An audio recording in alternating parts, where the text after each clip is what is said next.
सबसे पहले congratulations, third season आ चुका है। सभी बहुत ज़्यादा बेसब्री से इंतज़ार कर रहे थे आगे क्या होने वाला है, क्या कुछ हमें देखने मिलेगा। Thank you. आपने ट्रेलर देखा? जी हाँ। कैसा लगा आपको? स्पेशली विद दैट पार्ट जहाँ मैंने मेकिंग में देखा है आपने वो जो नोट्स के जो बंडल्स है एक साइड में और आपका वो तो हो गया, दैट इज समथिंग डिफरेंट। वो तो हो गया। So what you would like to say for the season 3, जैसे कि ट्रेलर आ गया है एंड कितने रिस्पॉन्स अब तक आपको फैंस के मिले हैं? आजकल जब सोशल मीडिया का ज़माना है बहुत से ट्वीट्स आते हैं, बहुत से कमेंट्स आते हैं। सबसे कॉमन कमेंट ये है कि बेसब्री से इंतज़ार कर रहे हैं, we are waiting, I mean waiting for it, I was longing to see it वगैरह वगैरह। और सिर्फ यहाँ इंडिया के नहीं, मतलब मेरे कुछ दोस्त हैं जो अब्रॉड रहते हैं, उनको भी जब मैंने भेजा ये तब सबका रिएक्शन ये था कि हमें देखना है भाई। तुमने देखा? तुमने देखा? मैंने कहा नहीं देखा भाई, जब आएगा सामने तब देखा जाएगा। नहीं नहीं, तुम तो एक्टर हो ना उसमें, तुमको तो देखने मिलता होगा। मैंने कहा ये फिल्म की तरह इसके ट्रायल्स या रिव्यूज़ वगैरह नहीं होते हैं, ये वेब सीरीज़ है, इसका एक अपना ढंग अलग है।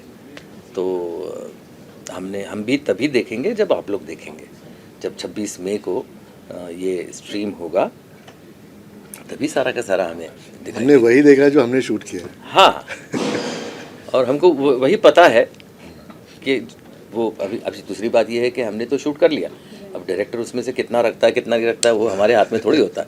लेकिन मुझे अभी तक के 2 सीजन्स का जो एक्सपीरियंस है उसको देखते हुए नगेश कभी ओवर शूट नहीं करता और वेस्टेज नहीं करता, कभी नहीं करता। चूँकि वो खुद भी राइटर हैं तो वो बड़ा क्या कहते हैं उसको, माप तोल के हर चीज़ वो करते हैं। एक्टर भी रह चुके हैं। एक्टर हैं, बिल्कुल हैं, इसमें काम नहीं कर रहे हैं, बात अलग है, लेकिन वो एक्टर हैं। मैंने उनसे कहा भी कि भाई मैं भी कुछ मैं सोच रहा हूँ बनाना वेब सीरीज़, तो मैं चाहूँगा कि तुम उसमें काम करो। तो तुम क्या, उसने मुझे पूछा क्या बदला लेने की कोशिश कर रहे हो क्या? मैंने कहा नहीं नहीं नहीं, तुमने तो मुझे टॉर्चर नहीं किया तो मैं बदला कैसे लूँ?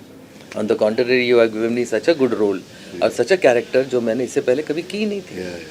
जी, यू नो, लोगों ने तो मेरा इस्तेमाल हमेशा एक गुडी एक उस ज़माने में जब मैं एक्टर, मतलब एडल्टहुड में जब मैं एक्टर बना था, तब बहुतों को मैं अपने घर का लड़का ऐसा महसूस उनको होता था, you see.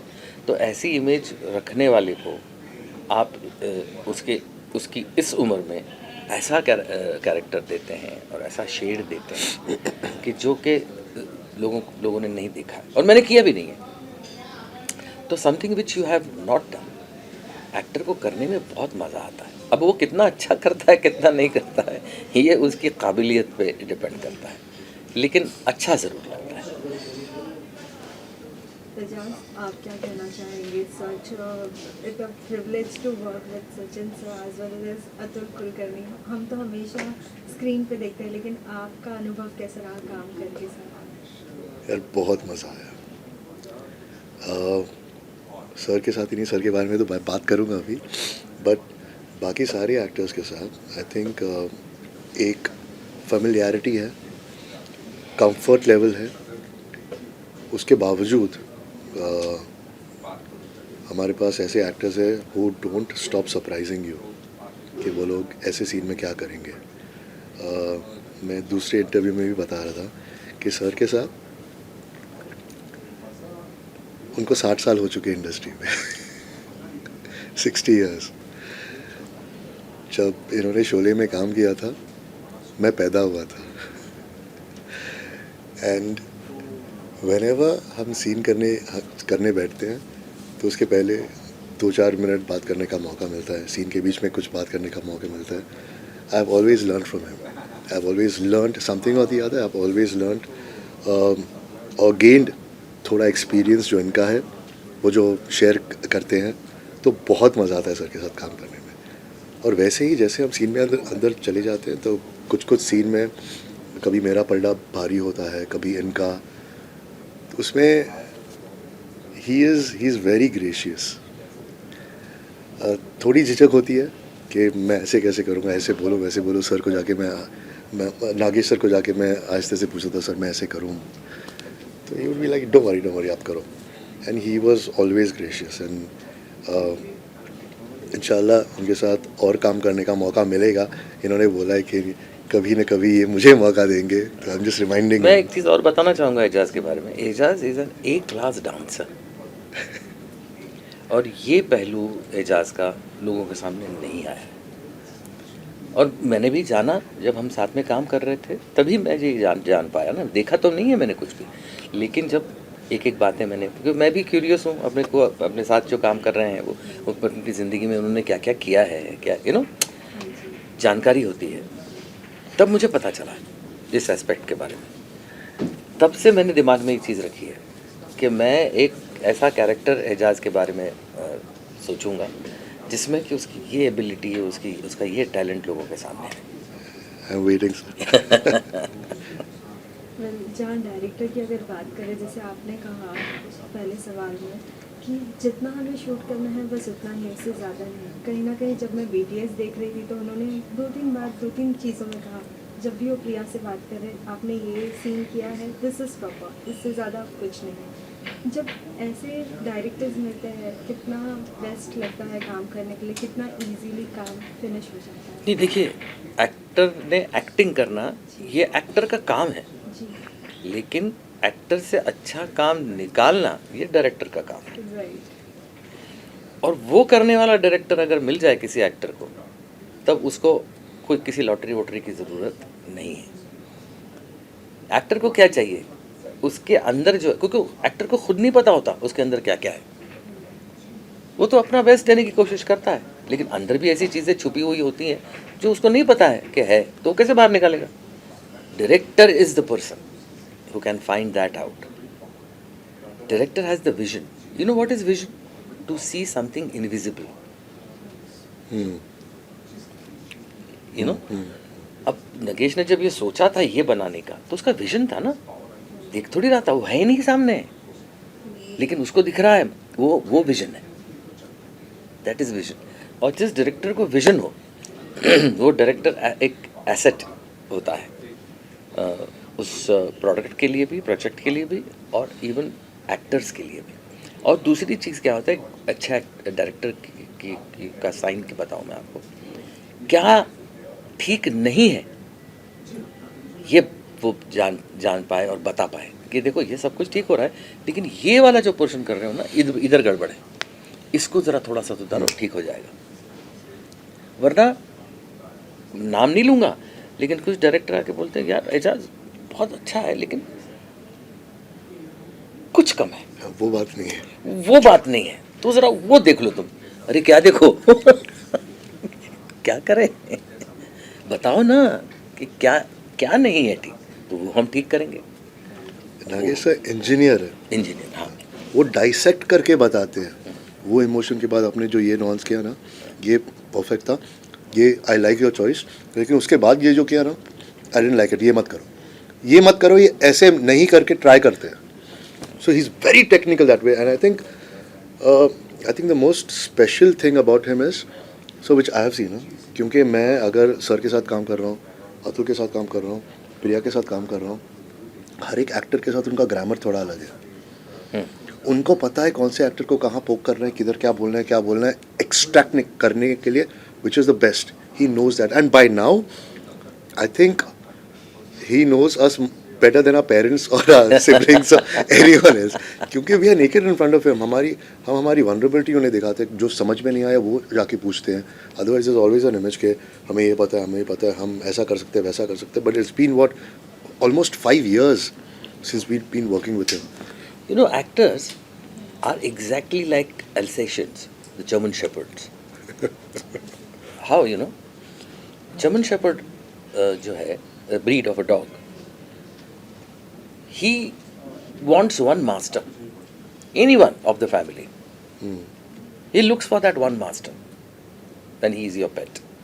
But if he does not find any one master, he becomes his own master, which is the most dangerous thing to happen. Actors भी ऐसे ही होते हैं. Actor, they look up to the director कि अभी हाँ भाई मैं जा रहा हूँ काम करने, मैं अपने आप को सौंप दिया भाई इसका, अब ये जो बताएगा वो हम करेंगे. You know, अब वो बोले कि ठीक है, नहीं आपको जो ठीक लगता है आप करो. अगर ऐसा बोल दिया then it is the worst thing for any actor.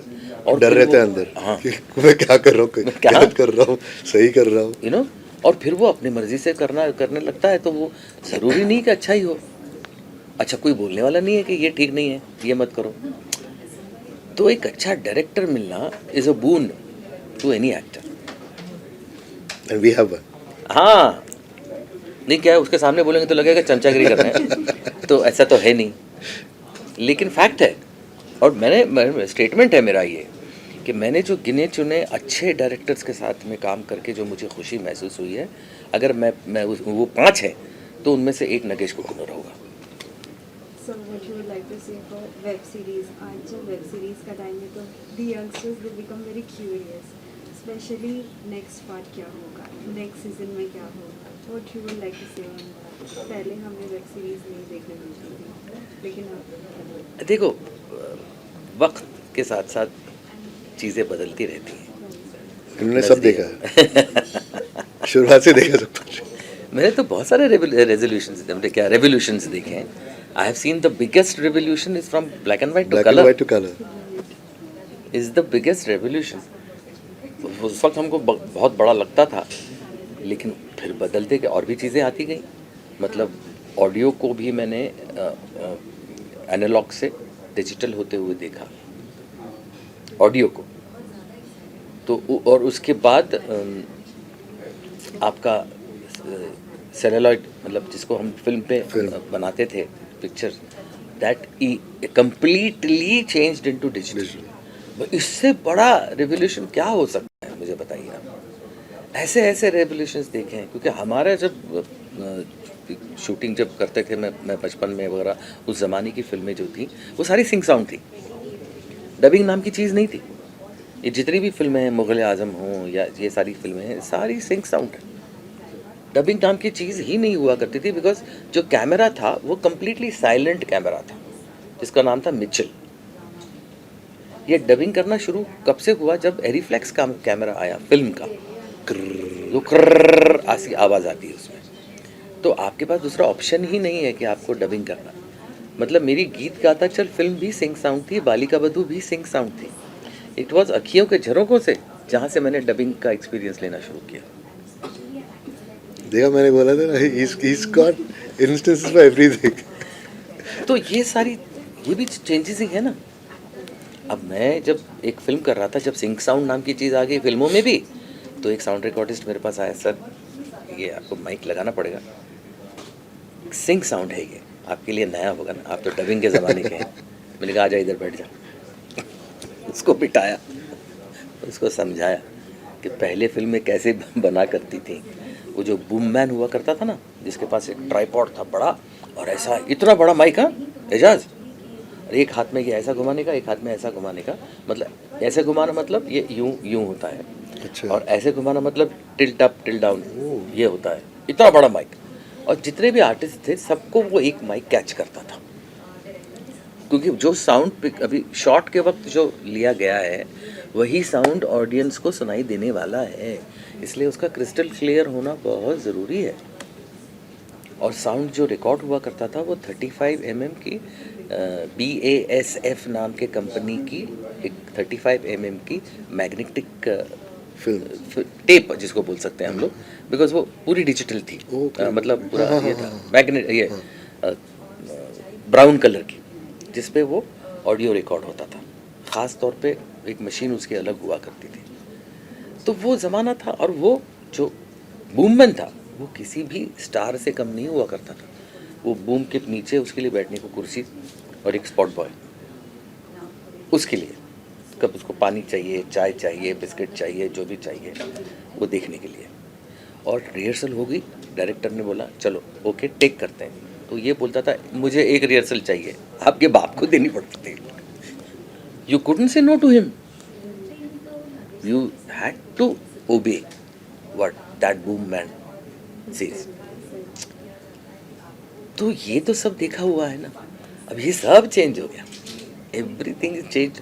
But change is something which I think one must accept and go forward in life and keep on learning कि ये क्या है, ये क्या है. आज मैं जब इन लोगों के साथ में काम करता हूँ ना, बहुत कुछ सीखने को मिलता है। और जितने आप आंखें और कान खुले रह के काम करेंगे ना, तो आपको मिलेगा कुछ ना कुछ। रिसेप्टिव आप अगर रहेंगे तो आपको मिलते जाएगा सब कुछ। ये सोचते बैठेंगे कि मैं इतने साल से हूँ और मैंने ये किया है, मैंने वो किया है, तो आप कुछ नहीं कर पाएंगे ना कुछ। ये नया जो ढंग है ना, मतलब वेब सीरीज़ की performance as an actor is vast different than your film acting या टेलीविजन एक्टिंग। तो वो एब्जॉर्ब करना चाहिए ना आपको। वो कैसे होगा? इनके साथ काम करेंगे तभी तो आपको सीखने मिलेगा कि भैया ये स्टाइल है, ऐसा करके देखो, इनका ये लेके देखो, फिर अपने तरफ से उसको इम्प्लीमेंट करो ताकि वो आपका अपना लगे। ये सारी चीज़ें हैं, एक्सेप्ट करो। हाँ, ये मत सोचो नहीं नहीं मेरा है, मैं ये, तो फिर रह जाओगे उधर ही। आगे बढ़ना है तो एक्सेप्ट करो। सही बोल रहा हूँ? बराबर, बिल्कुल। बहुत अच्छा लगा आप दोनों से बात करके, बहुत कुछ सीखने मिला है आज, और बहुत ज़्यादा बेसब्री से इंतज़ार कर रहे हैं सभी सीज़न 3 का। लास्टली आप सभी के लिए क्या कहना चाहेंगे? 26 मई प्लीज़ देखिए, और उसके पहले अगर आपने सीज़न 1 सीज़न 2 नहीं देखा है, this is the right time, जाके देखिए बिल्कुल। और सीज़न 3 एंजॉय कीजिए। और देखिए हम दोनों एक दूसरे के साथ कैसे दुश्मनी करते हैं, हम दोनों एक दूसरे को कैसे हेट करते हैं। हाँ, हालांकि हैं बहुत अच्छे हम लोग दोस्त साथ में। हाँ, we have enjoyed working together, लेकिन इसमें देखो आप हम क्या क्या करते हैं एक दूसरे के साथ। ठीक है, Thank you, thank you very so much. Thank you. Shall we start? Yes.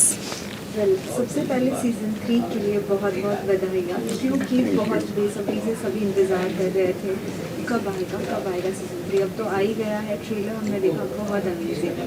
Thank you. आप लोगों को कैसा रहा अनुभव सीज़न 3 में? कितना कुछ क्या कुछ अलग देखने मिलेगा सीज़न 3 में? सीज़न 1 में मेरा बेटा इन्होंने मार दिया। सीजन 2 में इनका बेटा मेरा बेटा इन्होंने मार दिया। इन्होंने एक्चुअली नहीं मारा, बट काइंड ऑफ। मतलब I was responsible for Yeah. It. But the thing is that के सेकंड सीजन में एक ऐसे जंक्चर पे कहानी आके खड़ी है जहाँ पे ये दोनों टूट चुके हैं अपने अपने जो कारण है उसकी वजह से।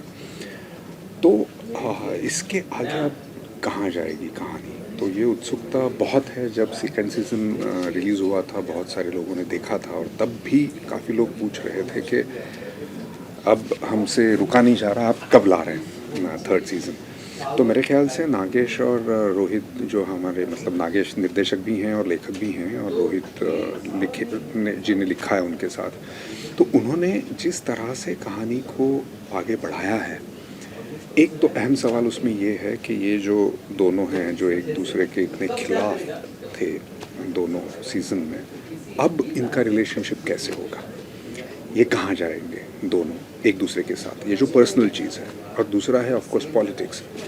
तो उसमें फिर जो अंदरूनी जो उनके दुश्मन हैं वो तो हैं ही, जैसे ग्रुप हैं, लेकिन फिर और भी दुश्मन इसमें हैं जिनसे इन दोनों को टकराना पड़ता है। तो मुझे लगता है कि बहुत ही एक तरह से जो लोगों को चाहिए था कि ये कहानी वैसे ही उसी रफ्तार से आगे बढ़े, तो मुझे लगता है कि उसी रफ्तार से, बल्कि उससे थोड़ा ज़्यादा ही कहानी दिलचस्प है। प्रिया, आपसे जानना चाहेंगे, BTS मूवमेंट मैंने बहुत सारे देखे हैं जहाँ डायरेक्टर बहुत कुछ इंस्ट्रक्शन दे रहे हैं कि नहीं नहीं बस अभी यहाँ पे ये इतना ही काफ़ी है और हमें टेक्स लेने की ज़रूरत नहीं है। जहाँ सचिन सर ने भी बोला उन्हें जितना चाहिए वो उतना ही लेंगे एक्स्ट्रा। कैसा रहा आपका अनुभव जब डायरेक्टर्स ऐसे मिलते हैं जो जिनके साथ कोऑर्डिनेशन इतना अच्छा होता है कि फिल्म इजीली बन जाती है, सीरीज इजीली बन जाती है?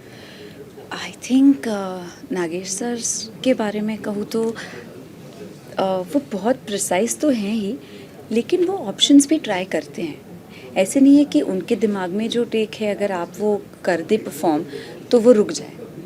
वो कभी कभी वेरिएशंस ट्राई करते हैं कि हम ऐसा हमने किया है लेकिन क्या हम ये ट्राई करके देखें। और ये आपको भी वो मौका देते हैं कि अगर आपको कुछ ऐड करना है, आपको कुछ अलग तरीके से ये टेक करना है, एक सेफ्टी का हमारे दिमाग में जो है वो हो गया, लेकिन इसके अलावा अगर आपको लगता है कि आप किसी अलग तरीके से इसको परफॉर्म कर सकते हो तो वो ज़रूर मौका देते हैं. And I feel that I mean it is very nice because it is very actors को सोचना पड़ता है, एक्टर्स को उनके किरदार पर काम करना पड़ता है. And every time you come and work with Nagesh sir, he makes sure that he will work on those every small detail of that character. So it's been a brilliant experience working with him. मुझे ये लगता है कि जो कह रही है प्रिया, इस बार उन्होंने थोड़ा सा ज़्यादा ही पुश किया है अपने आप को और हम लोगों को भी, जहाँ तक वेरिएशंस का सवाल है. तो कुछ तो ऐसे सीन्स रहे हैं जिनमें तो इतने ऑप्शंस उन्होंने करवाए हम लोगों कि से, कभी कभी हमें पता नहीं हाँ, चला भी एडिट में लगेगा क्या. तो और उसके बारे में बात भी हुई थी आपकी एक बार. एंड एक्चुअली उससे. I remember it is your and my scene. तो सी ये जो फॉर्मेट है ना, इसका यही मज़ा है कि मतलब ये 4 साल से हम लोग ये कर रहे हैं और यही किरदार निभा रहे हैं हम 4 साल से. नागेश सर भी हमारे साथ 4 साल इस पे काम कर रहे हैं, राइटिंग पे. और आपको लोगों का भी फीडबैक मिलता है कि क्या वर्क कर रहा है, क्या नहीं कर रहा है, एक्सपेक्टेशंस पता चलती हैं आपको, और इन सारी चीज़ों को लेकर आप आगे बढ़ते हैं. पर्सनल तौर पे भी आपका अनुभव बढ़ रहा है, ज़िंदगी का. तो एज एन एक्टर भी आपका अनुभव बढ़ रहा है. तो इसलिए ये फॉर्मेट बहुत एज एन एक्टर आपको सेटिस्फैक्शन देता है कि आप एक्सपेरिमेंट कर रहे हैं, आप खुद को पुश कर रहे हैं.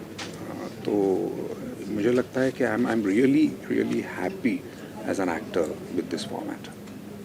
क्या एक वीडियोस में जो मैंने ये भी देखा जहाँ आप बोल रही है कि ये तो वाइट साड़ी पहन के सफ़ेदी एंड ऑल, जो एक एड में आता है सफ़ेद.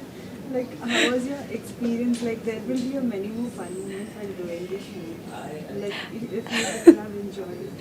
सी हमने बहुत इन्जॉय किया ये किरदार, इस किरदार को निभाना भी, इस सेट पे जाना भी, और नागेश सर के साथ काम करना भी. बट नागेश सर का सेट ये बहुत डिसिप्लिन सेट होता है. जो भी मजाक चलता है वो अगर हमारे पास जेन्युइनली बहुत टाइम है 2 सीन के बीच में तभी होगा, लेकिन वो रेयरिटी होती है. और सीन्स और सेट का माहौल बहुत ही डिसिप्लिन रहता है. आप आते हो, लाइंस करते हो, रिहर्सल करते हो, परफॉर्म करते हो, और जब एक्टर परफॉर्म कर रहे हैं, जब सीन शुरू है, टेक चालू है, तब सेट पे कोई नहीं बोलता, किसी के फ़ोन नहीं बजते, सब लोग शांति से सिर्फ परफॉर्मेंस देखते हैं. एंड आई फील ऐसे डिसिप्लिन में we had lot of fun, ये मैं नहीं बोल सकती, but we had lot of fun shooting and working on these characters. That we genuinely did because ऐसे किरदार मिलना, उनको निभाना और उनको परफॉर्म करना, और वो परफॉर्मेंस का जो मज़ा है वो हमें बहुत मिला. बाकी की सारी मज़े तो हमने वैनिटी वैन में ही टाइम पास किए.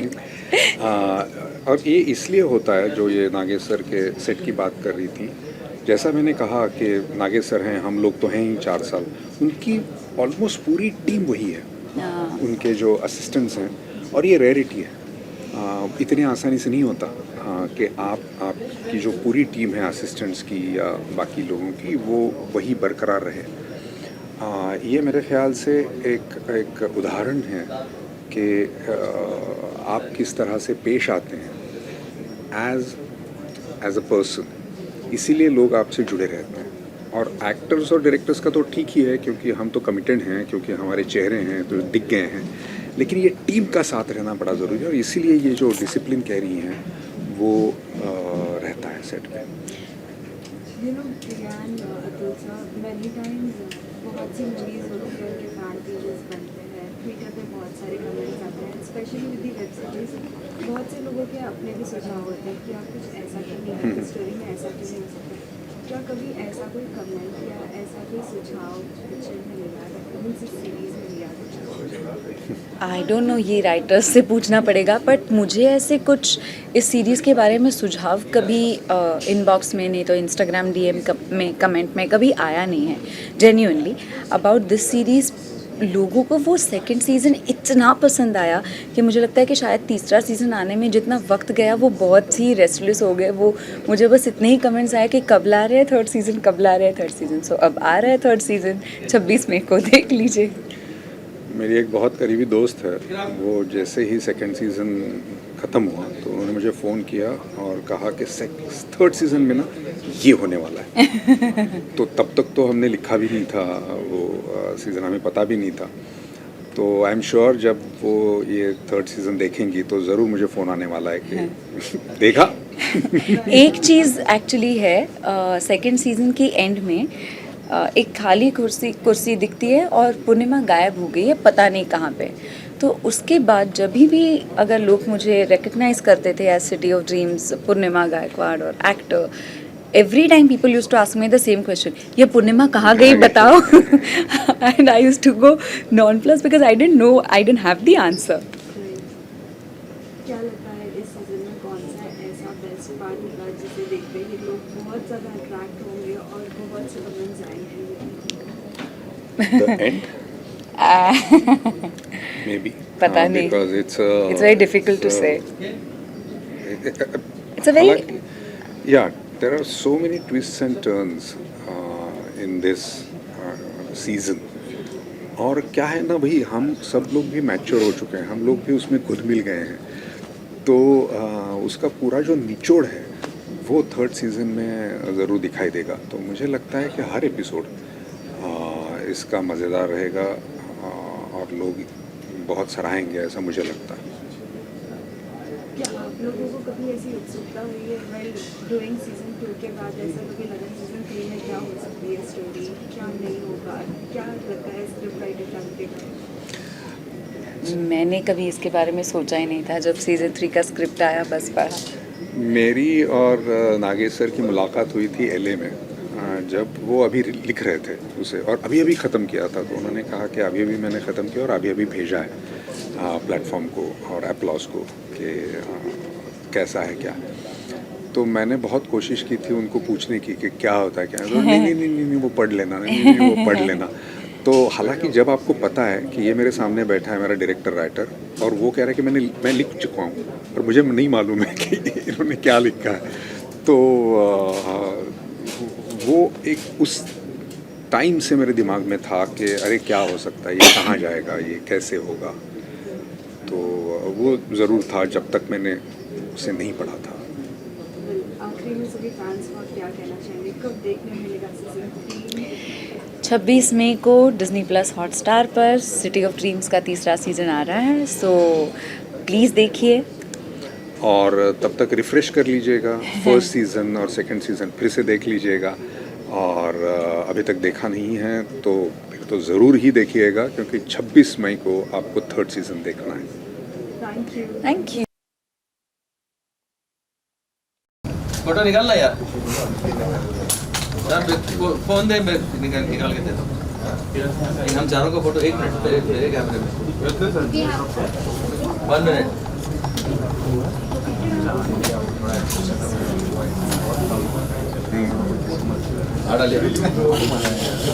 Yes, smile.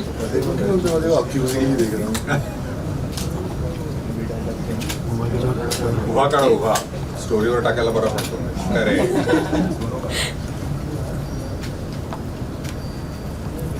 एक ट्रॉली में ले ले। Has everyone arranged Tim Hortons coffee? हाँ चलो Are we getting Tim Hortons coffee? Sachin ji. हाँ, ये तो लेके आओ।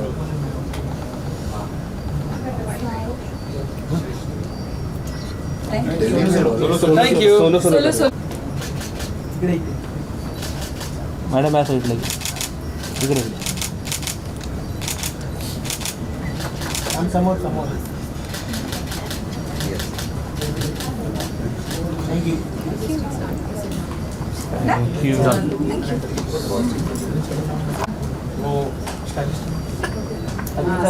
काम घेतील माइक दे दो, क्रिस्टीन को माइक दे दो. चल राइट.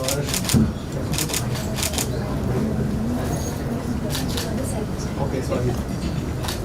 थँक्यू धन्यवाद सर. सचिन सर आया. हां Right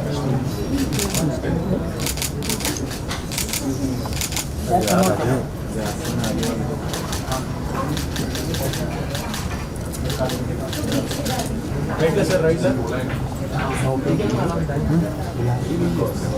Thank you. Thank you. Everybody is watching.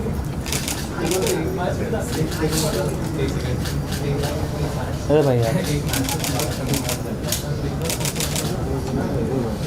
गर्मी में अच्छे कपड़े पहन के आऊँगा। Thank you Thank you sir. Sir, एक right में sir.